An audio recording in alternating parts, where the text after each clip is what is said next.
ઠંડુ પાણી પીધા બાદ યુવકનું હાર્ટ એટેકથી મોત. ક્રિકેટ રમતા પડી ગયો અને તેનું મોત. યુપી અમરોહલ નગર ક્રિકેટ ગ્રાઉન્ડમાં 10 માના વિદ્યાર્થીનું હાર્ટ એટેકથી મૃત્યુ થયું.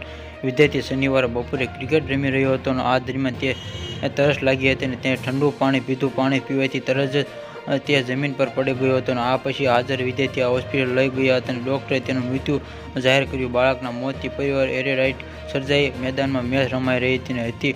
અમરોહલમાં નગરમાં મોહલ્લામાં કાર્યસ્થાનમાં રહેતા 16 વર્ષીય પ્રિન્સ 10મા ધોરણનો વિદ્યાર્થી હતો. પરિવારજનો જણાવ્યા અનુસાર શનિવારે બપોરે પ્રિન્સ તે સ્થાનિક મિત્રો સાથે ચામુંડા મંદિર પાસે મેદાનમાં ક્રિકેટ રમી રહ્યો હતો. આ દરમિયાન તેમને તરસ લાગી હતી અને આ બોટલમાં રાખેલું ઠંડુ પાણી પીતા આ પછી અચાનક બેભાન થઈ ગયો હતો. હાજરી તેમાં ઉતાળો રિક્ષામાં દ્વારા ખાનગી ડોક્ટરે પાસે લઈ ગયા હતા. ડોક્ટરે મૃત જાહેર કરી. ઠંડુ પાણી પીવાનું અટક છે તે અમરોહલ મેડિકલ સુપર ધ્રુવેન્દ્રભાઈ કુમારે. આ દરમિયાન તે પ્રિન્સે તે ઠંડુ પાણી પીવાના કારણે તાપમાન એકાએક ઘટાડો હતો જેના કારણે આ અટેકને આવ્યો હતો. રમતા રમતા કસરત રીતે ઠંડુ પાણી ક્યારેય પીવું જોઈએ નહીં. જ્યારે તરસ